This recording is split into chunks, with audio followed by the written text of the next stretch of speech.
Dealing with underperformance. Every portfolio will have a phase of underperformance. Every investor will at some point in time not do as well as the markets.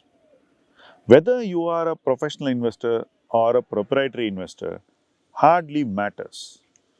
These two aspects are a fact of life. It's something that we need to live with. But when I say you need to live with it, it does not mean that you have to just accept it and do nothing about it. But you will need to learn how to deal with it. Firstly, underperformance could be for many reasons. The market could be in an irrational mood and willing to take wild risks while you may not want to do that. During such a phase, you are likely to underperform. Second, you may be investing away from the trends in the market, and where you are investing may be the least favored parts of the equity market. You may be buying unpopular businesses out of favor, while the market would be focusing only on the popular businesses which are completely in favor. Naturally, you will underperform for a period of time. Returns made in the near term from chasing fads almost always get given up in part or in full when the fad runs down. So, an investor who never invests in fads is relatively secure from that rundown in valuation whenever it happens. But should that investor become anxious about not beating the fad when the fad is at its irrational best? This is a very, very straight and simple question. I think an investor should not bother. But what bothers investors more is the gloating and the chest thumping which is done by people who are very active participants in the fads. Also, if you are watching television or very active on Twitter or in WhatsApp or in Telegram, you are going to be bombarded with information about these fads. This can disturb any of us. What I learned over decades is to generally stay away from where the investment opinions are bombarding people. Where the fads are being talked about the most are the places to avoid. So I stopped watching television. And today I have no contact with anyone in the media. So that way you insulate yourself from a lot of the noise. I have also reduced my participation in investor groups, especially those where professionals are very, very active, because their recency bias is actually today higher than what we see on television. So that is another way to reduce the noise on oneself. The next thing is to keep away from events where only these fad driven companies are present, which is the analyst meets and conferences. By doing that, I am able to kind of step back and just focus on what I like doing. The important thing is you don't get disturbed by the fad. That is all. As long as you don't get too disturbed by the fad and you're able to laugh it away, then it's fine. You're free to make fun of the fad. You're free to enjoy it in whatever way that doesn't affect your investing. Beyond that, I try to keep away from these fads because fads perform for some time and then run down. Nobody is going to come and tell you when the fad runs down that they got stuck in it. But knowing the power of fads, most of the people who participate in fads get stuck. That is the nature of momentum. Fads are nothing but momentum investing in stories. Now, as an investor who does not participate in fads, you will underperform. And when you underperform, you should focus on what you genuinely like to invest in. That is all. Now, at that moment, you may be anxious that how is this investment which I am making, which the market doesn't even look at, forget about liking it, going to become a fad?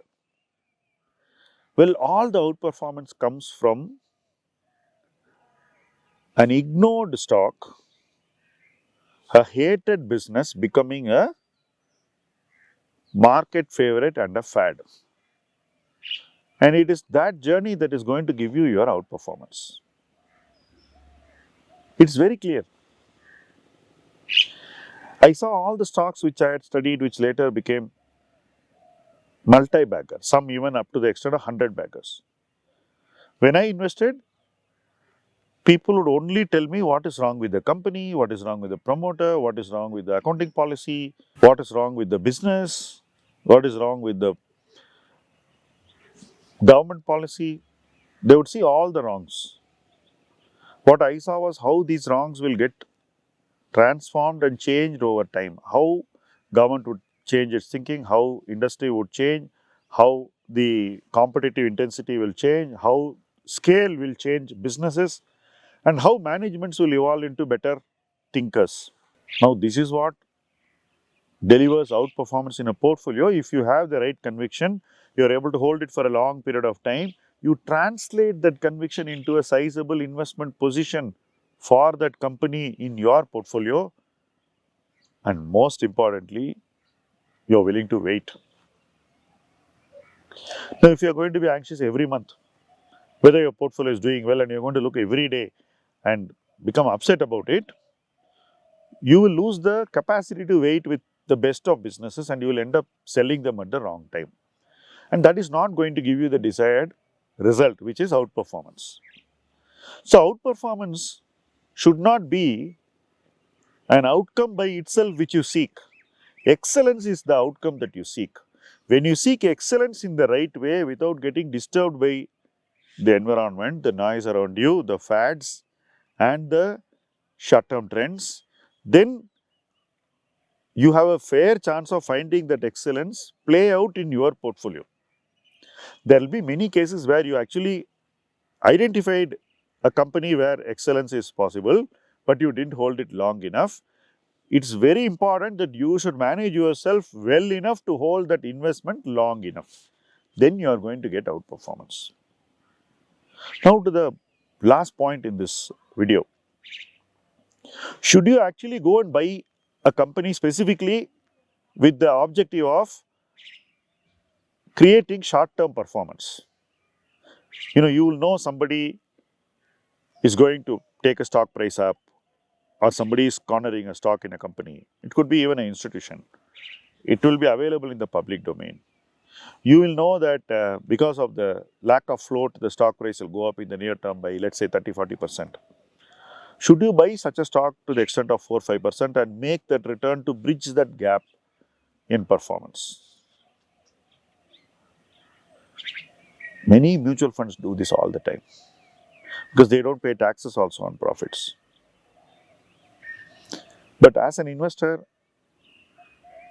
and as a manager, as a proprietary investor, as a professional manager, in both capacities, I don't believe in doing this because it spoils the ethos of investment management that you build with great difficulty. I would rather underperform for some time and wait for the companies where I have very high conviction to deliver the performance with a slight lag. When I say slight lag, it could be a few years. Luckily for us, the last 5-6 years, we have not had such a lag.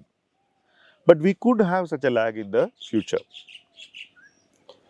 Outperformance should be always created from clear long-term investment conviction. We should not do trades to get performance. We should not compromise on the investment principles with which we create a product. We should not do things which create excessive churn just for the sake of performance. And most importantly, we should not distract ourselves so much just to get outperformance. We should focus more when the portfolio is showing underperformance. We should focus intensely on our investment ideas because that is where we are going to get the performance. And we should only invest in investment ideas which fulfill the long-term investment objectives of our portfolio. It could be a proprietary portfolio, it could be a professional portfolio. The approach should be the same. This is a simple way in which I believe that one can deal with underperformance and turn underperformance into outperformance. You don't need to look any further. You need to do nothing more. Thank you for watching this video.